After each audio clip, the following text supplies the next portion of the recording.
বন্ধুরা, আমরা এসেছি বীরভূমের আকালিপুরের সেই রহস্যময় জাগ্রত গুহকালীর মন্দিরে, যার ইতিহাস শুধু একটি মন্দিরের ইতিহাস নয়, এটি বিশ্বাস, তন্ত্র সাধনা এবং বাংলার ঐতিহ্যের এক অনন্য অধ্যায়। প্রচলিত কাহিনী অনুযায়ী এই গ্রহকালী বিগ্রহের ইতিহাসে বহু প্রাচীন। কেউ কেউ বিশ্বাস করেন মগধরাজ জরাসন্ধ তন্ত্র সাধনার জন্যে এই দেবীর আরাধনা করতেন। পরে বহু শতাব্দীর ধরে বিগ্রহটি লোকচক্ষুর আড়ালে ছিল। এরপর মহারাজ নন্দকুমার স্বপ্নাদেশ পান। মা নিজেই তাকে নির্দেশ দেন তাকে উদ্ধার করে প্রতিষ্ঠা করার জন্যে। সেই স্বপ্নাদেশে অনুসরণ করে ব্রহ্মাণী নদীর তীরে এই পবিত্র স্থানে গুহকালী প্রতিষ্ঠিত হয়। এই মন্দিরের আরেকটি বিশেষত্ব হলো এখানে মায়ের রূপ সাধারণ কালী মূর্তির মতো নয়। সর্পদেবীর উপর আসীন তান্ত্রিক রূপে বিরাজমান মা গুহকালী আজও সাধন ও ভক্তদের কাছে গভীর শ্রদ্ধার প্রতীক। এই কারণে মন্দিরটি বহু যুগ ধরে তন্ত্র সাধনার এক গুরুত্বপূর্ণ কেন্দ্র হিসাবে পরিচিত। হয়তো আমরা অনেকেই জানি না সেটা। স্থানীয়দের বিশ্বাস আরও বলে, মা গুহকালী কখনো তার ভক্তদের নিরাশ করেন না। তাই আজও দূর দূরান্ত থেকে মানুষ এখানে এসে মাথা নত করেন, চোখের জল ফেলেন আর মায়ের আশীর্বাদ নিয়ে নতুন আশায় বাড়ি ফেরেন।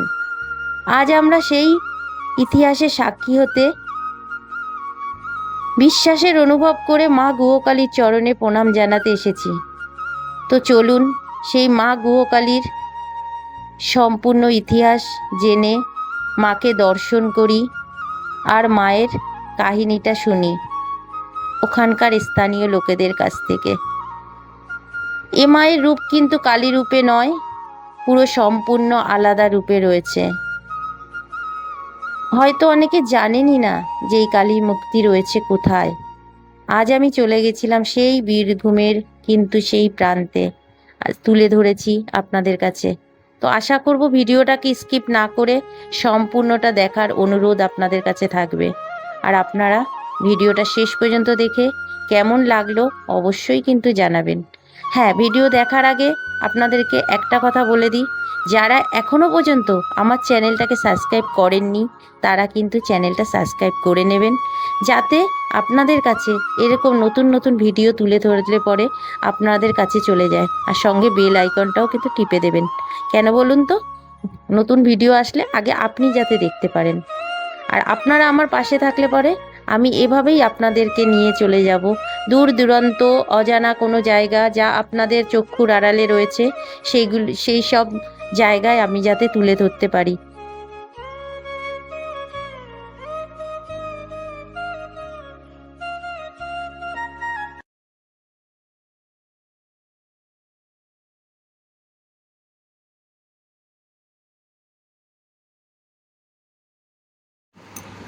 প্রথমে আপনাদের বলে দিই আপনারা এখানে কিভাবে যাবেন। তো আমি যেহেতু হাওড়া থেকে গেছিলাম, সকালবেলায় আমি হাওড়া থেকে ধরে নিয়েছিলাম গণদেবতা 6:15। 6:15 গণদেবতা ধরে আমি কিন্তু সোজা চলে গেছিলাম রামপুরহাটে, নামিনি তারপরে স্টপেজে কিন্তু নলহাটিতে। নলহাটি নেমে আপনারা ওখান থেকে একটি টোটো ভাড়া করবেন। টোটোকে বলবেন যে আমি যাব আকালিতলা গুহকালীর মন্দিরে। তো তারাই কিন্তু আপনাকে একেবারে নিয়ে চলে যাবে।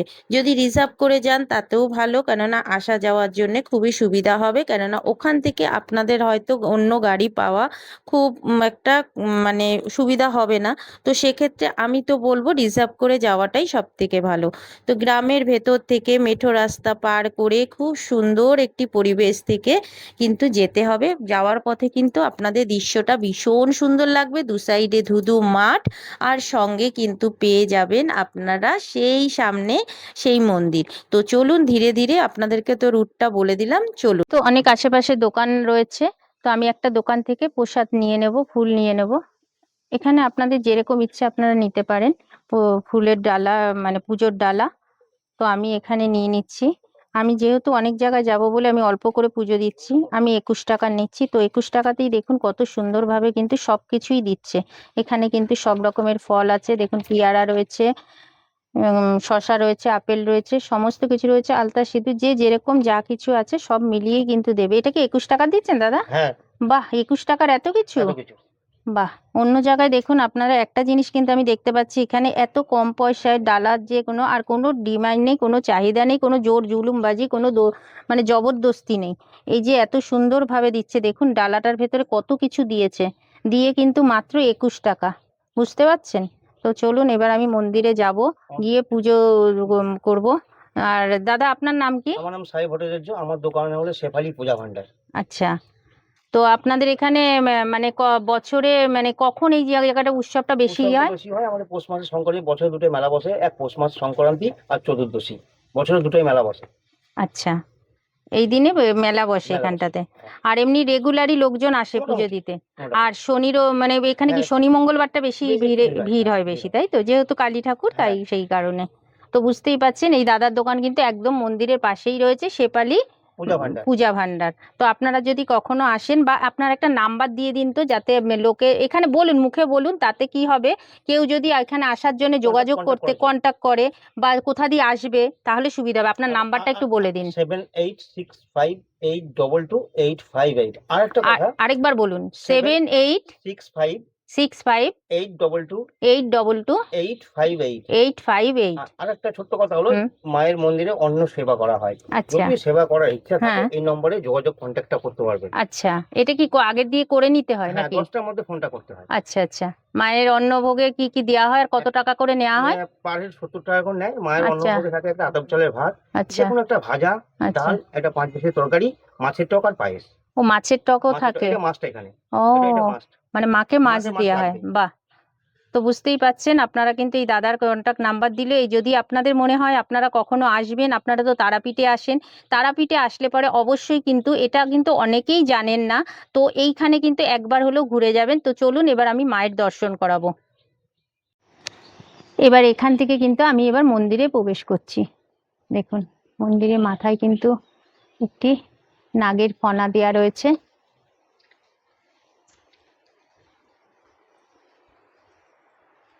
জয় মা, মা গো।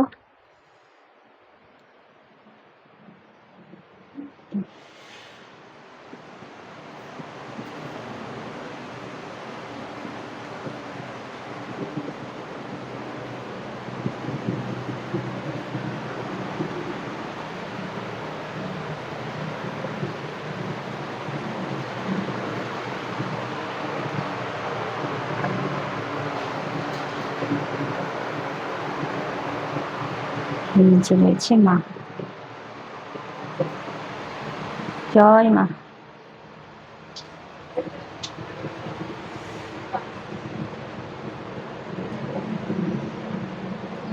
অন্যরকম দৃশ্য মায়ের। মায়ের কিন্তু দুটো হাত দেখতে পাচ্ছি।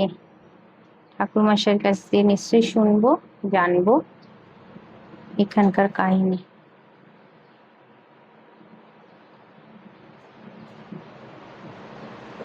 ওপরটাতে একটি শামিয়ানা রয়েছে, বেশ সুন্দর লাগছে।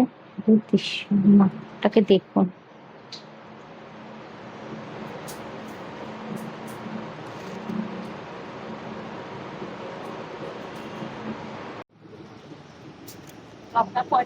এই রয়েছে মন্দিরটি।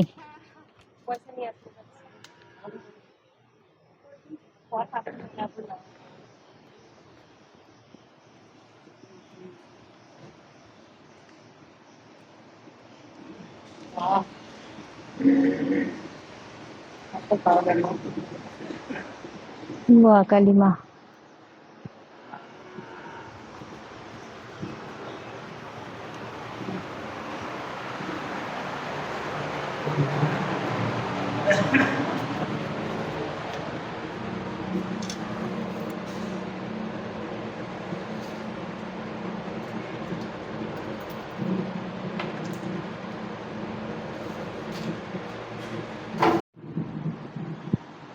মাকে এখন মালা পরানো হচ্ছে।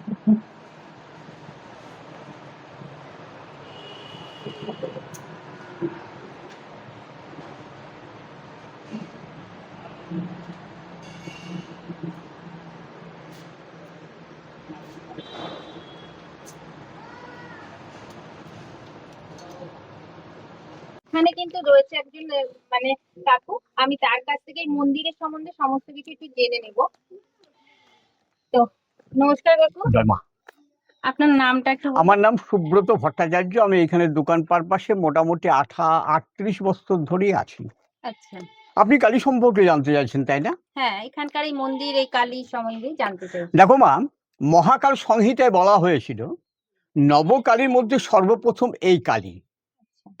এই কালীর আদেশ ছাড়া আজ পর্যন্ত কেউ সিদ্ধি লাভ করতে পারেনি, যার জন্য বামদেব এসেছিলেন, মাকে খুব আদর করে ডাকতেন, কিরে বেদের বেটি কেমন। যার জন্য বামদেব এসেছিলেন, মাকে খুব আদর করে ডাকতেন, কিরে বেদের বেটি কেমন আছিস। তাই এই কালী সম্পর্কে জানতে গেলে প্রথমে নন্দকুমার সম্বন্ধে একটু জানতেই হবে। আপনি আমাকে প্রশ্ন রাখতে পারেন, ভাই গো কি এমন মহোদয় যে নন্দকুমারের নামটা তোমার মুখ থেকে আমাকে শুনতে হবে? কারণ একটাই, ওই নন্দকুমারের ছেলে গুরুদাস রয় 1772 বাংলা 1178 11ই মাঘ, আজ থেকে 254 বছর আগে এই গুহ্যকালী মায়ের প্রতিষ্ঠা করেন। তাহলে প্রশ্ন উঠতে পারে, হাইগো কোন নন্দকুমার? সেই নন্দকুমার যে নন্দকুমারকে ভারতবর্ষের বুকে প্রথম ফাঁসি দেওয়া হয় 1775 খ্রিস্টাব্দের 5ই আগস্ট কলকাতার হেস্টিংসে। এতটুকু কলকাতা, সুতানাটি, গোবিন্দপুর আর কলকাতা, 3টে গ্রাম, মাত্র 10,000 লোক। কলকাতার অধিকাংশই অধিবাসী। ওই অন্যায়ভাবে ফাঁসি দেওয়ার জন্যে ব্রিটিশ সরকারকে ধিক্কার দিয়েছিলেন এবং ব্রহ্ম হত্যা হয়েছে বলে, অর্থাৎ ব্রাহ্মণ মারা গেছে বলে অনেকে বাড়ি ছেড়ে পালিয়ে গেছেন। প্রমাণ, উত্তর পাড়ার সেনবাড়িটা আজও কিন্তু লক করা আছে। আর এই যে কালীটা, আরে এটা তো ভুই ফুরে আপনার এখানে গজে উঠিনি, এটাকে নিয়ে আসা হয়েছিল। সেই প্রসঙ্গে মতানৈক্য আছে। কেউ কেউ বলেন এই কালীটা ছিল মাগধের রাজ জরাসন্ধর কালী, আবার কেউ কেউ বলেন কাশীর রাজা চৈত্র সিং জলের তাগিদে মাটি খননের সময় এই বিশ্বের অদ্বিতীয় কালীটা পান। এটা তো একমা দ্বিতীয়াম, এক এবং অদ্বিত বিগ্রহ, যেটা বিশ্ব ব্রহ্মাণ্ডে তোমরা এই ধরনের কালী কোথাও পাবে না গো। তাহলে প্রশ্ন উঠতে পারে, এই ধরনের কালী কেন বললে? আরে কালী তো দেখেছো 4খানা হাত বিশিষ্ট কালী। এখানে গিয়ে কটা দেখলে গো? 2খানা হাত বিশিষ্ট কালী। আমি যদি জিজ্ঞাসা করি বলো তো 4খানা হাতের মানে কি, আমি তোমার কাছে উত্তর পাবো না। যদি আমার ইউটিউবটা দেখে থাকো তাহলে কিন্তু পাবো। ওই যে পূজারি, আমি কাউকে পুরোহিত বলি না, কারণ তোমাদের হিত বা মঙ্গলের জন্য আমার জন্ম হয়নি। আমার জন্মটা হয়েছিল উজ্জয়িনীতে পাটলিপুত্রে। আমি চাল কলা কাপড় গামছা আলতা সিঁদুর শাঁখা লোহা খাবার জন্য পশ্চিমবাংলায় এসেছি। সেই পূজারী যখন সংকল্প করেন, উচ্চারণ করেন যে চতুর্বর্গ ফলপ্রাপ্তি কামনার্থে যৎকিঞ্চিৎ ভোগং পূজনামহম করিষ্যামি, অর্থাৎ 4খানা হাতে 4খানা বর্গ ফল দান করছেন। ধর্ম অর্থ কাম মোক্ষ। এই যে ধর্ম করা চাই, তোমরা ছুটে এসছো, মা যায়নি, আসতে গেলে অর্থে চাই, গাড়ি ভাড়া দিলে, সংসার করেছো বংশ মর্যাদাটাকে টিকিয়ে রাখার জন্যে, লাস্টে তোমাকে মুক্তি পেতে হবে, সেই জন্য 4খানা হাত। এটা কিন্তু বড় ভয় মূর্তি, বর এবং অভয় দান করছেন। আরে যা চাইবে চেয়ে নাও, মা দিতে উদ্গ্রীব। তা কাশীর রাজা চৈত্র সিং অস্থায়ী একটা মন্দির তৈরি করে পুজো করতে লাগলেন। কান্ত পোদ্দার, যেটা কান্তমোদী, ব্রিটিশের পেটুয়াজার বাড়ি বহরমপুর, মাননীয় লর্ড ওয়ারেন হেস্টিংসকে খবর দিয়ে দিলেন যে কাশীর রাজা চৈত্র সিংয়ের বাড়িতে একটা কষ্টি পাথরের মূর্তি আছে। উনি এটাকে রুট করে নদীপথের ইংল্যান্ডে নিয়ে চলে যাচ্ছিলেন। তখনই আমাদের বাংলা বিহার উড়িষ্যার দেওয়ান ছিলেন মহারাজ নন্দকুমার। উনি ওই কলকাতার বিডন স্ট্রিটের ঘাট, যেটা বর্তমানে নিমতলা ঘাট গো, পূর্বে নাম ছিল বাসতলা ঘাট। মহারাজ নন্দকুমার সিরাজউদ্দৌলার পতন, এরপরে মির্জাফরের আমলে যখন দেওয়ান, তখন এটাকে ধরে নদীপথে এখানে পাঠিয়ে দিলেন। কারণ ওই নন্দকুমারের বাড়িটা এই পাশের গ্রাম ভদ্রপুর। কিন্তু মাঝি মোল্লারা এই বিগ্রহটাকে ভদ্রপুর রাজবাড়ির মধ্যে বন্দি রাখতে পারেননি, হয়তো মায়ের ইচ্ছে জাগিনি। সকলের সঙ্গে মিশতে চেয়েছেন। ওই যে বট গাছটা, ব্রাহ্মণী নদীর তীরে একটা গ্রিল দিয়ে ঘেরা আসন আছে, দেখে আসবে রে মা, ওটাই কিন্তু মায়ের আদি আসন। 1772 সালে নদীপথে নিয়ে এসে ওই আসনে প্রথম নামিয়েছিলেন। তারপরে আসন থেকে মন্দির অবধি এই মাকে 108 পা স্টেপ বাই স্টেপ এনেছিলেন, 108টা বলি দিয়েছিলেন। মৌস মেষ ছাগ চাল কুমড়ো ইক্ষু পায়রা, কথিত আছে একটা নর বলি। 1772 মেলা থেকে ধরে নিয়ে একটা বাচ্চা ছেলের বলি। ওই ছেলের মা যখন জানতে পারলো যে আমার সন্তানকে বলিদান দেওয়া হয়েছে, উনি কান্নাকাটি করে পড়লেন। দেখা যাচ্ছে সেই সন্তান জীবন্ত অবস্থায় নদীর ঘাট থেকে উঠে আসছে। এগুলো কিন্তু প্রবাদ বাক্য, তর্কে যাব না, চর্মচক্ষু দিয়ে আমি তো দেখিনি, বাপ কর্তা বাবার কাছ থেকে শোনা কথা। মা নাকি নৈশ নীলা করতেন, রাত্রে ঘুরে বেড়াতেন, চোর কাটাটা কাপড়ে লেগে থাকতো। এটাও আমার কর্তা বাবারা তারপরের দিন এসে খুলে দিতেন। এটাও আজ আমি প্রমাণ করাতে পারবো না। আর আমরা এক বাক্যে জানি যে কালী বিভিন্ন রকমের হয়, সবই তো সাধকদের হিত বা মঙ্গলার্থে ব্রহ্মের যে কোনো একটা রূপ। সাধকানাং হিতার্থায় ব্রহ্মেণ রূপকল্পনা।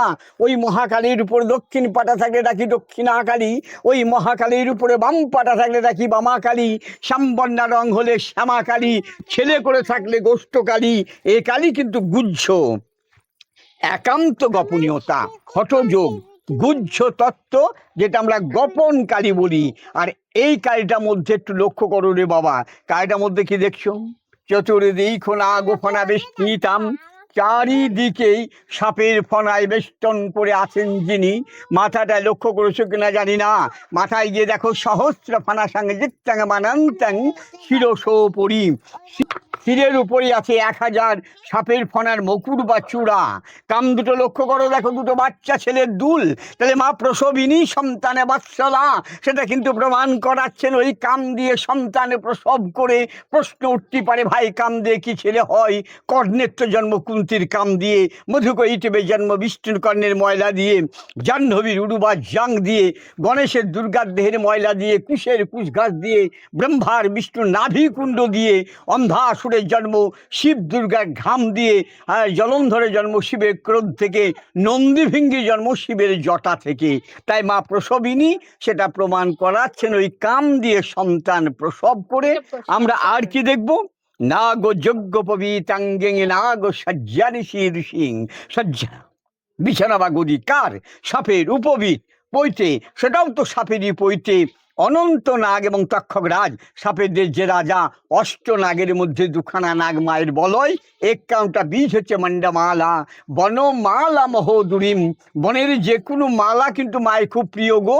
তাই আস্তে আস্তে ঊর্ধ্বমুখী হয়ে মাথায় মিলিয়ে গেছেন বলেই কিন্তু 1000 সাপের ফনা ধরেছেন। ধরেই কিন্তু বলছেন সো অহম, যেটা জন্মের পর থেকে আমরা ঈশ্বর সাধনা করছি। সো আং হাং সা লাভ ডাপ লাভ ডাপ। এটা এক রাত্রিতে ওই ইনকমপ্লিট অবস্থায় মহারাজ নন্দকুমারের ছেলে গুরুদাস রয় 1772 সালে প্রতিষ্ঠা করেছিলেন। আচ্ছা, এই মন্দিরটা সেই থেকে এখানে পুজো হয়ে আসছে। বছরে কবার, মানে ওই বাৎসরিক পুজোটা কখন হয়? মাঘ মাসে কৃষ্ণা রটন্তী চতুর্দশী। রটন্তী আর চতুর্দশী। দুটাই মেলা বসে, একটা দুর্গা পূজা পর চতুর্দশী, একটা পৌষ সংক্রান্তি 29শে পৌষ। এই দুটাই মেলা বসে। 29শে পৌষ এখানে মেলা বসে, তাই তো? আর এই জায়গাটা কোথায় আছে যাদের লোকেদের আসতে সুবিধা হবে? এটা নহলাটি, যদি ট্রেনে আসা যায় তাহলে নহলাটি থেকে এখানে হচ্ছে 14 কিলোমিটার দূর আকালিপুর, ভদ্রপুর আকালিপুর। আবার লোহাপুর স্টেশন থেকে নেমে এখানে যদি আসা যায় মোটামুটি 8 কিলোমিটার বটে, 7-8 কিলোমিটার। বেশি সুবিধা হবে। রামপুরহাট হচ্ছে 32 কিলোমিটার। মানে নলাটির থেকে একটু কাছে। নলাটি কাছে, লোহাপুরও কাছে। আচ্ছা, লোহাপুরটা কি ওই কলকাতার দিক দিয়ে ট্রেন আসে? বাইপাস যেটা আছে, বহরমপুর হয়ে যেটা আছে, বাইপাস হয়ে। আর নহলাটিটা থাকে হাওড়া থেকে, শিয়ালদা থেকে আসে। এখানে এসে আপনাদের এই ঠাকুরের সম্বন্ধে আপনার সঙ্গে জানতে পারলাম, খুব ভালো লাগলো।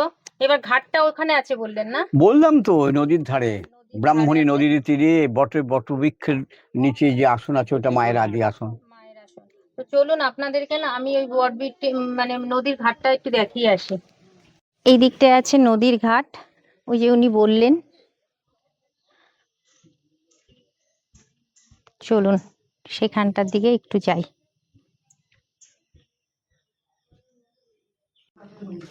এই যে রয়েছে বট, এই যে পঞ্চবটির আসন বললো না, এই যে রয়েছে সেই মায়ের আসন। চলুন মায়ের আসনের দিকে একটু যাই। জয় মা। মা গো, এটা হলো আদি, মানে মন্দিরের আদি, যেটা যেখানে আসন মায়ের মই পেয়েছিল, পরে মন্দিরে গেছে, আগে কিন্তু এখানেই থাকতো। জয় মা। মা গো, জয় মা। তো মাকে আমি একটু মালা দেব, মায়ের আসনে মালা দিয়ে দেব। এই যে একটা মালা এনেছি, মালাটা মায়ের আসনে দিয়ে দেবো।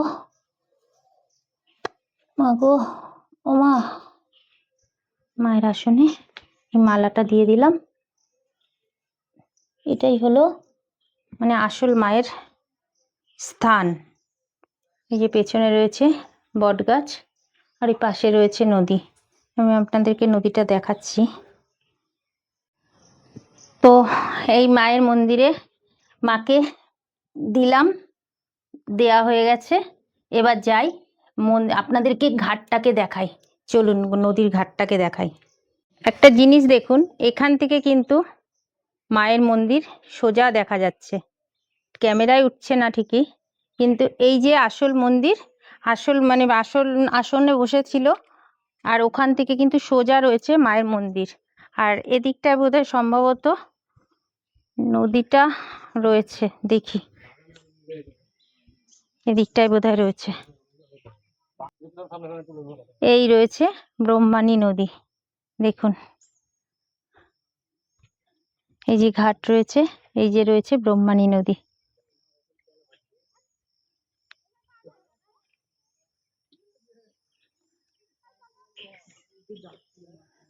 বেশ সুন্দর ঘাট বাঁধানো।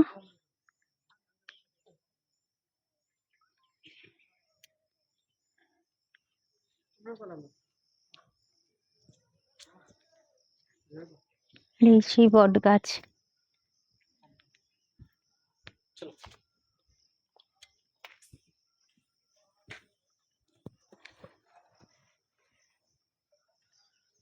বট গাছটা দেখেছেন, ঝুড়িগুলো নিচে নেমেই যেন এক একটা বড় বড় গাছ হয়ে গেছে। গাছের যে ঝুড়িগুলো নেমেছে সেইগুলো থেকেই কিন্তু এক একটা গাছের আবার একটা আকৃতি করেছে, কত বড় বড়।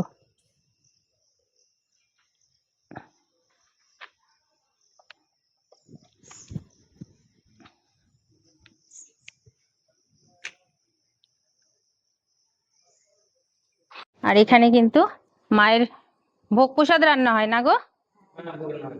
আচ্ছা, এখানে হয় মায়ের ভোগ রান্না, মাকে দেওয়া হয় ভোগ।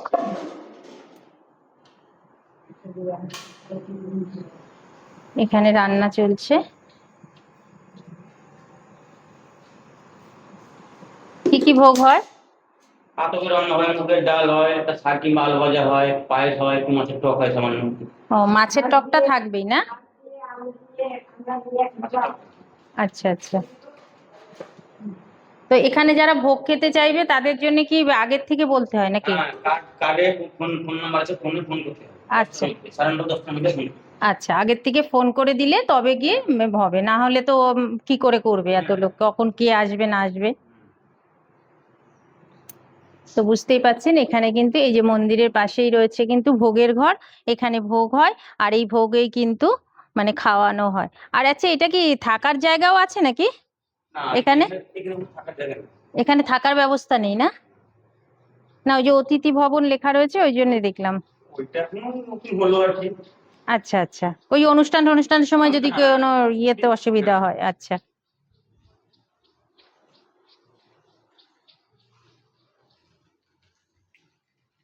এই রয়েছে মন্দিরে চারিপাশটা, দেখতেই পাচ্ছেন পুরো গ্রামের ভেতরে। আর এই মন্দিরের কাহিনী তো আপনারা শুনলেনই।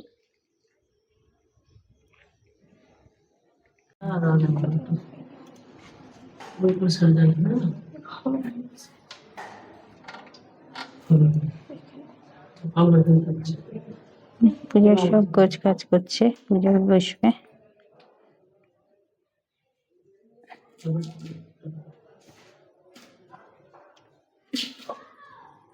মায়ের এখন পুজো হচ্ছে।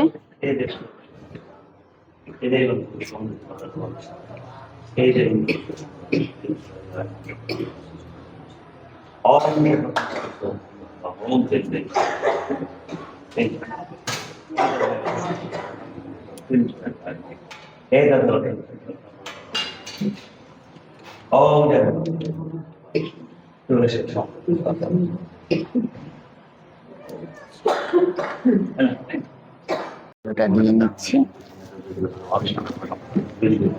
Om Shukla Om Lek Lek Lek Om Nidhana Kulashini Ushma Om Ante jaben Ante jaben আমার পুজোটা হয়ে গেল।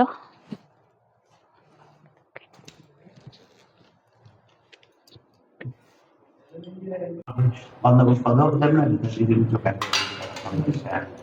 Om Mr. Ram Datta Dharma Krishna Pakshe Shukla Pakshe আপনাদেরকে গুচ্ছকালী দেখালাম, আসলাম, মায়ের মূর্তি দর্শন করালাম। তো কেমন লাগলো অবশ্যই কমেন্ট করে জানাবেন, আর ভালো লাগলে অবশ্যই লাইক কমেন্ট শেয়ার করে দেবেন। আর এখানে একবার হলেও এসে ঘুরে যাবেন। যে আপনারা তো তারাপীঠে অনেকেই আসেন, তারাপীঠে আসলে পরে একবার হলেও এখানে ঘুরে যাবেন। হয়তো অনেকেরই জানা নেই, তো আজকের ভিডিওর মাধ্যমে আমি তুলে ধরার চেষ্টা করলাম। যদি ভালো লাগে ভিডিওটা, আবার বলেছি আরেকবার করে যে আপনারা একবার হলেও ঘুরে যাবেন। তো সবাই সুস্থ থাকবেন, ভালো থাকবেন, দেখা হবে নতুন একটা ভিডিওতে। ততক্ষণের জন্য